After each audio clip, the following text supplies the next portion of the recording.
देखिए issue debentures collateral security, देखिए छोटा टॉपिक है, हमने जल्दी खत्म करना है इसे। आइए देखिए इशू डिबेंचर्स कोलेटरल सिक्योरिटी। देखो कोलेटरल का मतलब होता है संगलित, संगलित मतलब अटैच, ठीक है ना, जोड़कर गिरवी रख देना। जब आप अपने बैंक से ना, सुनिए, जब आप अपने बैंक से लोन लेते हो तो उस लोन के बदले आपको क्या करना पड़ता है, कुछ ना कुछ एसेट्स गिरवी रखनी पड़ती है। बोलिए हाँ या ना, कुछ ना कुछ एसेट गिरवी रखनी पड़ती है। तो बैंक समटाइम और ज्यादा की डिमांड करता है कि भाई और भी कुछ गिरवी रखो। तो समटाइम हम क्या करते हैं, एसेट्स को गिरवी रखने के साथ या उसके अलावा, नहीं नहीं, अपने डिबेंचर को भी गिरवी रख सकते हैं एज अ कोलेटरल सिक्योरिटी। अब इसमें फायदा क्या होगा, सुनना। नॉर्मली डिबेंचर देखिए हमें क्या मिलता है, पैसा मिलता है। बट यहाँ पर कंपनी पता क्या कर रही है बेटा, जैसे मान लीजिए ये ये मान लो ये डिबेंचर्स हैं, ये सारे डिबेंचर्स हैं, ये मान लीजिए।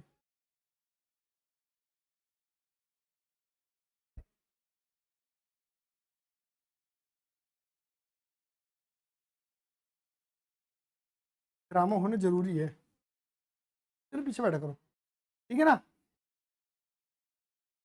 और गलती तुम्हारी है, एक बेकार बच्चे, मोटिवेशन नहीं आता, तुम दोनों आगे बैठती हो, तुम पढ़ बेटा, तुम बेटा पढ़ने वाले बच्चे, पढ़ने वाले बच्चे आगे बैठा करो, मोटिवेशन बना रहता है। चलो, माहौल बना रहता है ना पढ़ने वालों का। चलिए हाँ बिल्कुल, मत बैठिए, बदबू भी आ रही है। चलो इधर देखो, नहीं अब नहीं आती, अब मैं भरपूर पानी डलवाता हूँ। चलिए इधर देखिए, ये क्या है, मान लीजिए डिबेंचर है। तो debenture given as collateral security, मैंने बैंक से लोन लेना है, तो बैंक से लोन लेने के लिए मैंने क्या करा, इन डिबेंचर को उठाया और बैंक वाले की कस्टडी में डाल दिया, मतलब गिरवी रख दिया। सपोज मान लीजिए 12% वाले डिबेंचर है, क्या है मेरे बेटा जी, ये 12% वाले डिबेंचर है। नॉर्मली डिबेंचर देके पब्लिक से क्या मिलता है, पैसा। बट यहाँ डिबेंचर देके कुछ नहीं मिल रहा, सिर्फ डिबेंचर मेरे पास थे, मैंने अपने पास से किसको दे दिए, सिर्फ बैंक को दे दी, बैंक की कस्टडी में चले गए ये बस, और कुछ नहीं हुआ ये, समझ गए। इन डिबेंचर को देके कुछ मिल नहीं रहा मुझे, बोलिए हाँ या ना। जैसे नॉर्मल पब्लिक को मैं डिबेंचर देता हूँ और उनसे पैसा लेता हूँ, तो सामने वाली पब्लिक क्या बन जाती है, डिबेंचर होल्डर बन जाती है। उनके पास डिबेंचर होल्डर होने के सारे राइट्स होते हैं, और उन्हें अपनी अमाउंट के ऊपर, अपनी डिबेंचर की फेस वैल्यू के ऊपर क्या मिलता है, 12% का इंटरेस्ट मिलेगा, बोलो हाँ या ना। यहाँ पर क्या होगा, मैंने डिबेंचर सिर्फ, सुनो दीदी, मैंने डिबेंचर सिर्फ बैंक को दिए हैं और कुछ नहीं हुआ है। बट बैंक को मैंने डिबेंचर क्यों दिए, क्योंकि बैंक मुझे क्या दे रहा है, लोन। अब सपोज मान लो लोन कितना परसेंट वाला है, 10%। तो यहाँ पर एक सवाल ये पैदा होता है कि मैं बैंक को जो इंटरेस्ट दूंगा वो 12% दूंगा या 10% दूंगा। तो याद रखना, मैंने बैंक से क्या लिया है, लोन, लोन के बदले पैसा लिया है, तो लोन का इंटरेस्ट कितना था, 10। तो मैं इंटरेस्ट कितना दूंगा, 10% वाला इंटरेस्ट दूंगा। क्या मेरी बात समझ में आई या नहीं आई, बोलिए फटाफट से हाँ या ना। डिबेंचर भले ही 12% वाला ही हो, 12% इंटरेस्ट लगने वाला नहीं है। क्या मेरी बात समझ में आई नहीं आई। दूसरी बात, बैंक वाले डिबेंचर होल्डर नहीं है, बैंक वाले डिबेंचर होल्डर नहीं है, बैंक वाले बैंकर हैं, मतलब मुझे उधार देने वाले लैंडर्स हैं, उधार देने वाले बंदे हैं, बोलो हाँ या ना, ठीक है ना। तो इनके पास डिबेंचर होल्डर होने का राइट भी नहीं है। क्या मेरी बात समझ में आई नहीं आई, बोलो हाँ या ना।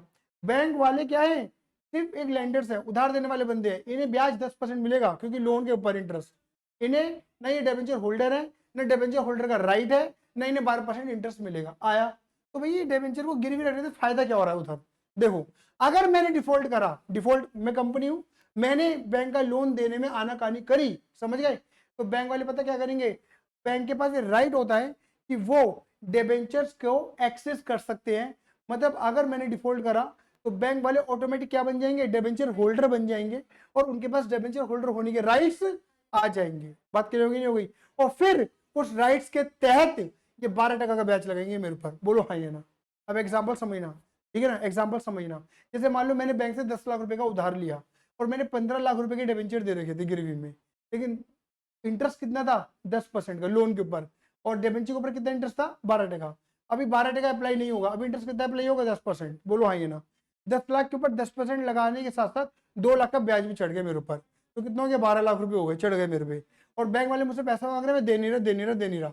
तो एक लिमिट तक बैंक बर्दाश्त करेगा, और जैसे बर्दाश्त की सीमा बाहर होगी, बैंक पता क्या करेगा, 10 लाख और 2 लाख को मर्ज करके एक अमाउंट बना देगा, क्या, 12 लाख, और उस 12 लाख पे कंबाइन करके कितना ब्याज लगाएगा, 12% अप्लाई करेगा, मतलब डिबेंचर होल्डर होने का राइट एक्सेस करेगा। आया या नहीं आया, तो बताओ क्या बैंक को फायदा हुआ या नहीं हुआ, डेबेंचर एज अ कोलेट्रल लेने में, बोलो हाँ या ना, क्योंकि उसके बाद राइट्स आ जाते हैं। दूसरी बात आपको याद है, मैंने आपको बताया था कि कुछ डेबेंचर ऐसे होते हैं जो सिक्योर डेबेंचर्स होते हैं, जिनके पीछे सिक्योरिटी रखी होती है। और ऑब्वियस बात है, अगर कंपनी डिफॉल्ट करती है तो वो क्या कर सकते हैं, जो डेबेंचर के रेस्पेक्ट में एसेट गिरवी रखी गई थी, उन एसेट को बेचने का राइट होता है डेबेंचर होल्डर के पास, बोलो हाँ या ना।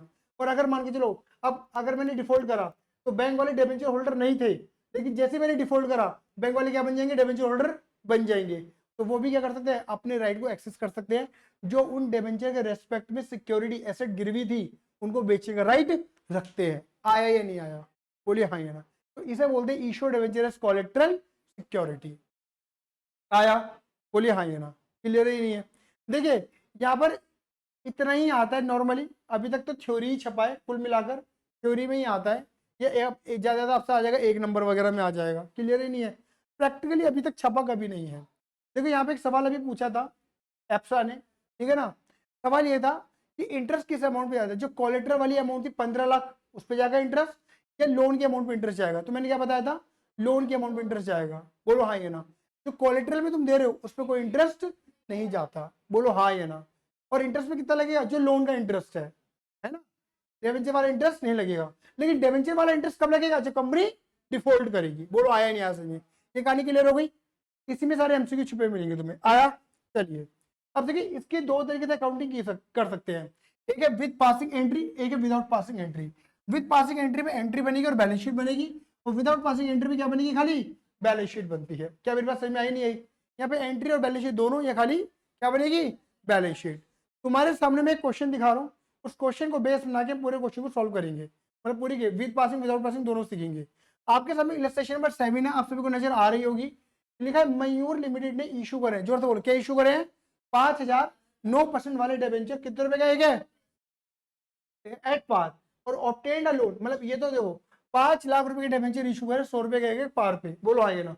और कह रहे लोन ले लिया, लोन कितने रुपए का लोन ले लिया, 8 लाख का लोन ले लिया बैंक से, which is collaterally secured by rupees 10 lakh 9% debenture और ₹100 ईच।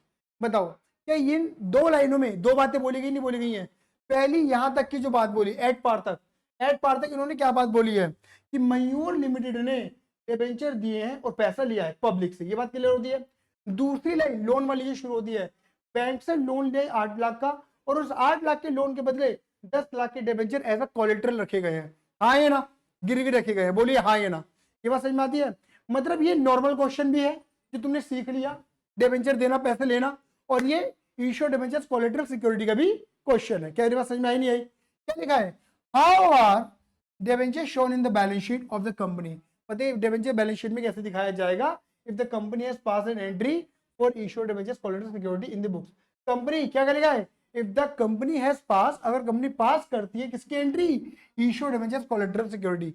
इश्यू डिबेंचर मतलब यहाँ पर पता क्या है, विद पासिंग वाला क्राइटेरिया है, समझ गए कौन सा क्राइटेरिया है, विद पासिंग वाला। कौन सा है बेटा जी, विद पासिंग वाला, विदाउट पासिंग नहीं है, बोलो हाँ या ना।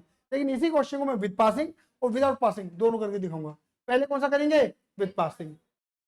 विद पासिंग में देखो ये एंट्री तो तुम्हें क्लियर होगी, हमने डिबेंचर दिए थे 5000 इंटू 100, 5 लाख के डिबेंचर दिए और 5 लाख रुपया लिया, क्योंकि पार पे दिया ना। पहले एंट्री क्लियर है ना, bank account debit to debenture application, debenture application account debit to 9% debenture. ये बात समझ में आती है, 5 लाख 5 लाख 5 लाख 5 लाख। रिडम्पशन हेड किस पे है, पार पे प्रीमियम पे। कुछ बोला, कुछ नहीं बोला, तो कहाँ बोला है, नहीं बोला, तो कोई भूती डैल चुड़ैल नहीं है, कुछ करने का नहीं है। क्या ये कोई नई बात है, ये इश्यू डिबेंचर कोलेटरल सिक्योरिटी है, नहीं, ये सिंपल है जो पढ़ चुके हैं हम। कोलेटरल तो अब आएगा, देखो ये एंट्री आएंगी कोलेटरल वाली, आ गया। ये देखो पहले आपने क्या लिया, लोन। जब लोन लोगे तो तुम्हारे पास क्या आएगा, पैसा, डेबिट वॉट, और लोन लेना क्या होता है, लायबिलिटी, लायबिलिटी क्या होती है, क्रेडिट। एंट्री क्या बनी, पैसा आ रहा है, डेबिट वॉट कम्स इन, और लायबिलिटी हो रही credit. Bank account debit to bank loan. अगर बैंक का नाम दे रखा है SBI, PNB, IDBI, समझ गए, तो लिख देना SBI bank loan, IDBI bank loan, ICICI bank loan, PNB bank loan, मतलब बैंक का नाम लगा देना आगे। आया या नहीं आया, तो bank account debit to bank loan. कितने रुपए का लोन लिया था, 8 लाख का। बात समझ में आई नहीं आई, बोलो बेटा आया ना, सही बात है नहीं है। चलिए जी, अब उसके बाद एंट्री क्या बनी, हमने इस 8 लाख के बदले क्या दिए थे, 10 लाख, 10 लाख के डिबेंचर दिए, 10 लाख रुपए के, 10 लाख डिबेंचर नहीं, 10 लाख रुपए के डिबेंचर दिए। तो डिबेंचर हमारे पास से जा रहे हैं, credit what goes out, credit what goes out, to 9% debenture. लेकिन डिबेंचर जाने से कुछ पैसा आ रहा है, नहीं आ रहा। आप कहेंगे आ तो रहा है, पैसा आ रहा है। बेटा पैसा तो किसके कारण आ रहा है? लोन के कारण। डिबेंचर तो मैंने क्या बोला, सिर्फ जो मेरे पास डिबेंचर था मैंने उठा के दे दिया, डिबेंचर के जाने तो कुछ नहीं आ रहा है यहाँ। जबकि देखो ऊपर वाले केस में क्या था, डिबेंचर जा रहा था और पैसा, ये काट के देख लो ना, डिबेंचर के पैसा है, बोलो हाँ ये ना। यहाँ डिबेंचर फ्री फंड में जा रहा है, सिर्फ कस्टडी चेंज कर रहा है अपनी, बोलो हाँ ये ना। अरे बोलो हाँ ये ना, अरे क्लियर है, बोलो ना यार, प्लीज बोल दो यार प्लीज। हाँ, तो डिबेंचर क्या हो जाएगा, क्रेडिट। और डेबिट कैसे करेंगे यहाँ पर, अब हम पे देखो डिबेंचर जा तो रहा है पर कुछ आ नहीं रहा, तो डेबिट क्या करे, कुछ तो करना पड़ेगा डेबिट। तो यहाँ पर हम क्या करते हैं, एक नोशनल अकाउंट, जोर से बोलो, एक नोशनल अकाउंट, एक बनावटी अकाउंट डेबिट कर देते जिसका नाम है डिबेंचर सस्पेंस अकाउंट। क्या नाम है? तो एंट्री क्या बनी, डिबेंचर सस्पेंस अकाउट डेबिट टू नहीं, ये जो एंट्री है ना, यही एंट्री कोलेट्रल की एंट्री। तुम्हारे वाइवा में तुम्हारे टीचर जो आएगा ना, वो तुमसे पूछे कि issue of debenture collateral security की एंट्री, कोलेट्रल वाली एंट्री बता खाली। ये तो लोन लेने वाली एंट्री, वो लोन लेने वाली एंट्री नहीं मांग रहा, वो क्या मांग रहा, खाली कोलेट्रल वाली एंट्री बता। तो कोलेट्रल वाली एंट्री ये होती है, debenture suspense account debit to 9%, 10%, जो भी परसेंटेज डिबेंचर है, ये है कोलेट्रल की एंट्री। और ये पूरी एंट्री नोशनल है, क्योंकि डिबेंचर जा रहा है, बदले में कुछ आ नहीं रहा। तो देखो इशू डिबेंचर कोलेट्रल सिक्योरिटी की एंट्री है, और पूरी एंट्री कौन सी है, ये नोशनल एंट्री है, नेशनल नहीं, राष्ट्रीय स्तर की एंट्री है ये राष्ट्र, ये ओ है मेरी शब्दों में। और बता क्या करेंगे, तो करते पढ़ ले, नेशनल इधर ठीक है बेटा, बोलते हैं नेशनल, राष्ट्रीय स्तर की एंट्री है ये, मोदी जी ने बनाई है। बात क्लियर हो गई, आ गया। अब तुम्हें कुल मिलाकर देखो, अगर तुम देखो तो डिबेंचर एप्लीकेशन अलॉटमेंट, ये तो कट जाएगा आपस में। तो यहाँ पे क्या रहे, तो बैंक अकाउंट आ रहा है, ये क्या रहा है 9% डिबेंचर, या फिर क्या आ रहा है बैंक, ऊपर तो आ गया बैंक लोन आ रहा है, या फिर डिबेंचर सस्पेंशन 9% डिबेंचर, बोलो हाँ। इन अकाउंटों को तुम्हें कहाँ दिखाना है, बैलेंस शीट के अंदर। कहाँ दिखाना है, हम बैलेंस शीट क्या बनाने वाले, एब्स्ट्रैक्ट। और बैलेंस शीट का फॉर्मेट तुम सभी को पहले से पता है क्या है, serial number, equity liability, note number, amount. Equity and liability में सुनो, इक्विटी एंड लायबिलिटी में, नॉन करंट लायबिलिटी में एक हेडिंग आती है लॉन्ग टर्म बोरिंग की, नॉन करंट लायबिलिटी के अंदर लॉन्ग टर्म बोरिंग की। लॉन्ग टर्म बोरिंग है, मैंने कह दी नोट नंबर 1। अब मैं बनाऊंगा नोट्स टू अकाउंट, क्या बनाऊंगा, notes to account. Note number 1 किसको दिया, note number long term borrowing को दिया। क्लियर ही नहीं है कि कुल मिलाकर नोट नंबर 1 किसको दे रहे हैं हम, जिसके हम वर्किंग कर रहे हैं, बोलो हाँ या ना। अब देखो जो तुमने बैंक लोन लिया, जो तुमने बैंक, वो भी तुम्हारा उधार है, लॉन्ग टर्म बोरिंग है। तो बैंक लोन कितना था, 8 लाख का। इसके नीचे क्या लिखोगे, इस 8 लाख के लोन के बदले तुमने क्या दिया, ऐसा कोलेटरल डिबेंचर दिए, मतलब पूरी ये लाइन लिखोगे, number of debenture dash number of debenture 8, 10, 15 जितने थे, यहाँ पे 10 डिबेंचर थे, 10,000 9% debenture at the rate issued at the rate ₹100 each as collateral security. हमने ऐसा कोलेट्रल दिया हुआ है, बोलो हाँ या ना। मतलब 8 लाख के बदले 10 लाख के डिबेंचर दिए हैं, आया। अच्छा, डिबेंचर देके पैसा लेना भी, तो जो डिबेंचर है वो भी हमारी लायबिलिटी होती है। अब खुद देखो हमने कितने डिबेंचर दे रखे हैं, खुद देखना, 10 लाख के डिबेंचर तो ये रहे, बोलो हाँ ये ना, और 5 लाख के डिबेंचर ये रहे जो पब्लिक को दिए। इन 5 लाख के बदले हमारे पास क्या आ रहा है, पैसा। लेकिन इस 10 लाख के बदले हमारे पास कुछ नहीं आ रहा, क्योंकि डिबेंचर तो 15 लाख के गए हुए हैं ना यार। तो तुम कितना दिखाना है यहाँ पर, देखो 9% डिबेंचर कितना दिखाया तुमने, 15 लाख। लेकिन उस 15 में से देखो मैंने क्या लेस कर दिया, 10, क्योंकि 15 में से 10 के बदले कुछ नहीं मिल रहा था। एक्चुअल लायबिलिटी मेरी कितनी है, कॉमन सेंस लगाना, जो डिबेंचर मैंने पब्लिक को दिए हैं और पब्लिक से पैसे लिए वो मेरी लायबिलिटी है 5 लाख। लेकिन जो डिबेंचर मैंने सिर्फ ऐसा उठा के दे दिए बैंक वालों को, वो मेरी लायबिलिटी। मैंने क्या करा, मैंने 10 लाख यहाँ दिखाए, और जो डिबेंचर सस्पेंस था वो यहाँ से लेस करके दिखा दिया, तो ऑटोमेटिक क्या हो गया, वो चीज नील हो गई, जीरो हो गई, ऑटोमेटिक मेरी रियल लायबिलिटी जो है वो नजर आई। तो 8 लाख की लायबिलिटी और 9% डिबेंचर में 5 लाख की लायबिलिटी, 8 और 5 ये 13 लाख मैंने कहा दिखाऊंगा, इक्विटी लायबिलिटी में लॉन्ग टर्म बोरिंग में यहाँ पर दिखा दिया। आया या नहीं आया, फटाफट बोलिए हाँ या ना। क्लियर है मेरी बात, जल्दी बोलो फटाफट से हाँ या ना, ठीक है। अच्छा, कितना पैसा आ रहा है हमारे पास, देखो अब खुद देखना, मैंने 9% डिबेंचर दिखा दिया, डिबेंचर सस्पेंस मैंने लेस करके दिखा दिया था, बोलो हाँ या ना। बैंक लोन दिखा दिया, क्या रह गया, बैंक रह गया। बैंक कितना यहाँ पर 8, और देखो और यहाँ पे कितना बैंक 5, 8 और 5 13, और वो बैंक जाएगा कहाँ पर, एसेट के अंदर, करंट एसेट में कैश एंड कैश इक्विवेलेंट की हेडिंग होती है, वहां पे बैंक बैलेंस आएगा कितना 13। तुम देखोगे ना जितनी लाइबिलिटी है उतनी ही एसेट है, मैच कर रहा है, पर तुम्हें मैच करके नहीं दिखाना क्योंकि प्रॉपर बैलेंस शीट नहीं है, क्या है, मात्र एक एक्सट्रैक्ट है, आया या नहीं आया, क्लियर है। ये विद पासिंग एंट्री थी, सारी एंट्री बनी और उसने फिर बैलेंस शीट के अंदर शो करके दिखाया कौन सी चीज कितने जान चाहिए, वहां मैंने प्लेस कर दिया, आया या नहीं आया। चलो आगे, लेकिन अगर हम बात करें किसकी, देखो क्या लिखा बेटा मैंने यहाँ पर, without passing. Without passing entry में तुम देखो मैंने पहली दोनों एंट्री बनाई है, जो बाद में दो थी, खाली कितनी बनाई है मैंने, एक। मैंने कौन सी एंट्री मिटा दी याद है, कोलेट्रल वाली मिटा दी, क्योंकि विदाउट पासिंग में भाई रियल एंट्री तो सारी बनती है, कोलेट्रल वाली मिटा देते हैं, बोलो हाँ या ना।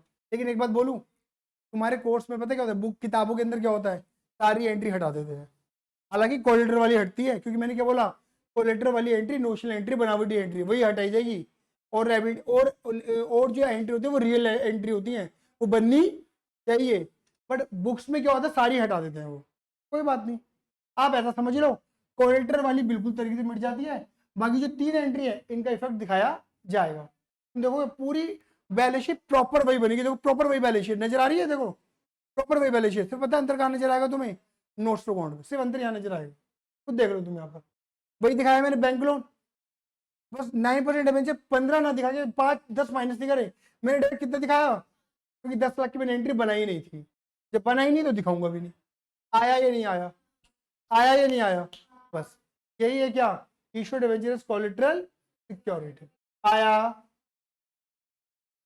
नीचे हो जा, आ गया, क्लियर है मेरी बात, इतना तो कॉन्सेप्ट और कुछ भी नहीं है इसके, इसमें गिनती के 3 या 4 क्वेश्चन छपे हुए हैं, उन्हें खत्म कर लेना, बात खत्म, ठीक है। धन्यवाद बेटा, bye bye, see you, love you, जय हिंद, जय भारत।